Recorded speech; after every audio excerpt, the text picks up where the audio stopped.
زمین اللہ کی نعمت ہے.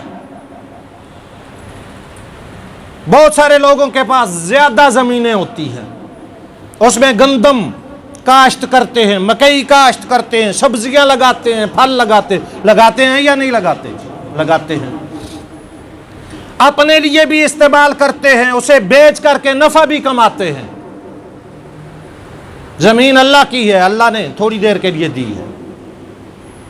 جیسا کہ آج کل ہمارے اس خطے میں بلکہ پورے ملک میں زمینوں پہ کیا لگا ہوا ہے؟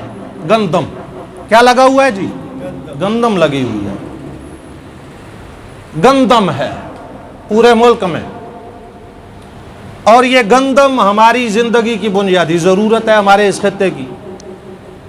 ہم ساری چیزیں بھی کھا لیں، جب تک ہم روٹی نہ کھائیں صحت اچھی نہیں ہوتی ہے، مزاج بن گئے ہیں. اللہ نے آپ کو زمین عطا کی ہے، آپ اس میں فصل لگاتے ہیں، اناج اگاتے ہیں، پھل لگاتے ہیں. ادھر سے آپ لگانا شروع کرتے ہیں، ادھر سے اللہ کا حکم آ جاتا ہے کہ آپ نے دانہ ڈالا ہے، زمین آپ کے پاس ہے، دانہ آپ نے ڈال دیا، پانی لگا دینا، اس کو بڑا کرنا، اس کو طاقتور بنانا، اس کے ساتھ فصل لگانا، پھل لگانا، یہ نہ انسان کے بس میں ہے نہ اس کی ذمہ داری ہے. گندم کے اس سٹے کے ساتھ خوشے لگانے والا کون ہے؟ اللہ ہے. اس کو ہر طرح کی دھوپ، چھاؤں، پانی اس کی ضرورت ہوتی ہے. یہ ساری چیزیں دستیاب کرنے والا کون ہے؟ اللہ ہے. باقی جو چیزیں آج کل ہم استعمال کرتے ہیں یہ تو ہم نے اپنے ساتھ خود ہی ظلم کیا ہوا ہے. اب یہ دوائی مارو، اب یہ مارو، اب اس طرح کی سنڈی آ گئی، اب اس طرح کی آ گئی، ہم نے اپنی زمینوں کو برباد کر دیا ہے. یہ تو قرآن حدیث میں تھا ہی نہیں کہ آپ دانہ ڈالنے کے بعد آپ نے اتنے دنوں کے بعد یہ سپرے کرنا ہے، اتنے دنوں کے بعد یہ دوائی لانی ہے، اتنے دنوں کے بعد یہ لانی ہے. اللہ اور اس کے رسول کے فرامین میں تو صرف یہ بات تھی، دانہ ڈالیں، وقت پر پانی لگائیں، اللہ پر توکل کریں. یہ 3 چیزیں تھیں، اس سے زیادہ تو کچھ بھی نہیں تھا. آپ نے یہ بھی کرنا ہے، یہ بھی کرنا ہے. یہ کر کر کے ہم نے زندہ زمینوں کو مردہ کر دیا ہے. اور خدا نہ کرے، اللہ نہ کرے ایسا ہو، لیکن اب ہماری زمینیں جن دانوں کی عادی ہو چکی ہیں، اس کے علاوہ اس زمین میں کوئی اور دانہ اگے گا نہیں. اب دانہ بھی وہاں سے لانا پڑے گا، امریکن دانہ. جس دن وہ دانے بند ہو گئے اس دن زمینیں بنجر ہو جائیں گی.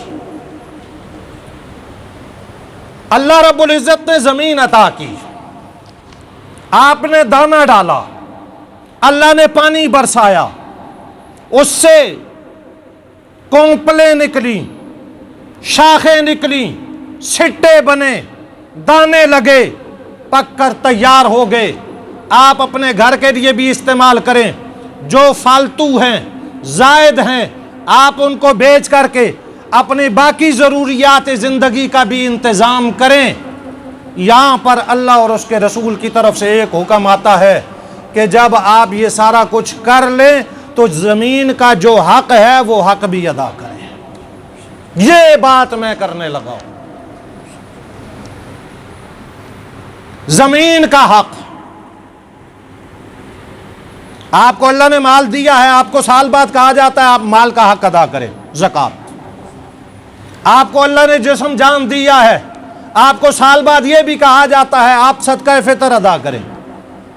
آپ صدقات ادا کرتے رہیں، بلائیں بھی دور ہوں گی، بیماریاں بھی دور ہوں گی، پریشانیاں بھی دور ہوں گی.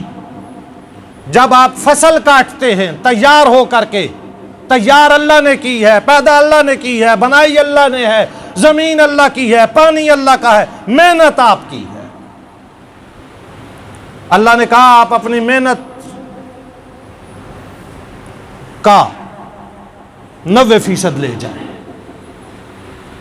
اپنی محنت کا 90% لے جائیں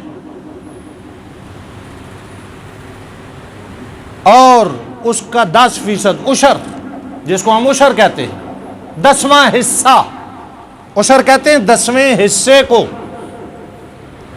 اگر وہ زمین بارش سے سیراب ہوتی ہے، آپ نے ٹیوب ویل نہیں لگایا، رہٹ نہیں لگایا، یہ رہٹ ہوتا ہے جو ایسے گول چلتا ہے، ان علاقوں میں بھی ہے، اور اسی طرح آپ نہری زمین پر کوئی آبیانہ، کوئی اس پہ قیمت ادا کر کے آپ پانی لگا رہے ہیں، آپ کنویں سے سیراب کر رہے ہیں، ریٹ سے سیراب کر رہے ہیں، پھر 10واں بھی نہ دیں، آپ کا خرچہ ہوا ہے، پھر آپ 5واں دیں، نصف عشر، اس کو 20واں حصہ کہا جاتا ہے، پھر آپ عشر کا بھی آدھا دیں اگر آپ کا پانی لگانے پر خرچہ ہوا ہے۔ دوائیوں کی ذمہ داری شریعت کی نہیں ہے،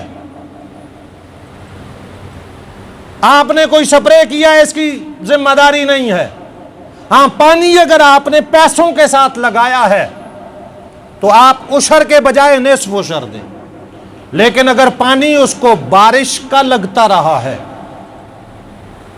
اور آپ کا اس پہ کوئی خرچ نہیں ہوا تو آپ عشر ادا کریں، 10واں حصہ، 10 من گندم ہوئی ہے، 9 من گھر لے جائیں، 1 من اللہ اور اس کے رسول کے فرمان کے مطابق غرباء، مساکین اور مستحقین تک پہنچائیں، 100 من گندم ہوئی ہے، 90 من گھر لے جائیں، عشر اس کو کہتے ہیں۔ اور اگر آپ نے پانی قیمتاً لگایا ہے تو پھر آپ 90 من نہ لے جائیں، پھر آپ 95 من گھر لے جائیں، صرف 5 من دیں، یہ ہے عشر۔ قرآن کریم نے کہا وَآتُوا حَقَّهُ يَوْمَ حَصَادِهِ وَلَا تُسْرِفُوا إِنَّهُ لَا يُحِبُّ الْمُسْرِفِينَ، جس دن تم کاٹو اپنی فصلوں کو، تیار فصلوں کو، تو زمینوں کا حق ادا کرو، اللہ کا حق ادا کرو، اس میں سے جو اللہ نے بندوں کا حق متعین کیا ہے وہ نکالو، یہ عشر ہے، یہ نصف عشر ہے، یہ ادا کریں گے تو وقت پر بارشیں ہوں گی۔ ادا کرنے کا فائدہ کیا ہے؟ یہ بھی قرآن و سنت کی روشنی میں، یہ کوئی تخیل نہیں ہے، یہ عشر، نصف عشر ادا کرتے رہیں گے، زمین کو جب بھی بارش کی ضرورت ہوگی اللہ بارش برسائے گا، جب بھی ضرورت ہوگی، جب دھوپ کی ضرورت ہوگی اللہ سورج کو نکال دے گا، اور اگر نہیں ادا کریں گے تو پھر بارشیں ایسے آئیں گی، ایسے تیار فصلیں کھڑی ہوئی ہیں، زور کے وقت گرمی، سورج کی تپش ہوتی ہے، شام کے وقت موسلادھار بارشیں ہو جاتی ہیں، یہ کیا بنا ہوا ہے؟ یہ ہم نے اپنے ساتھ خود کیا ہے، جو کچھ کیا ہم نے خود کیا ہے، اس میں اللہ رب العزت کی کوئی ذمہ داری نہیں ہے۔ پھر کھڑی فصلیں تباہ ہو جاتی ہیں، پھلوں میں کیڑے پڑ جاتے ہیں، سونڈیاں لگ جاتی ہیں، اور زمینوں میں چوہے فصلوں کو کتر کتر کے رکھ دیتے ہیں جب ہم زمینوں کا حق نہیں ادا کرتے۔ عشر، نصف عشر، یہ زمین کی زکوٰۃ ہے، جیسے مال کی زکوٰۃ ہے۔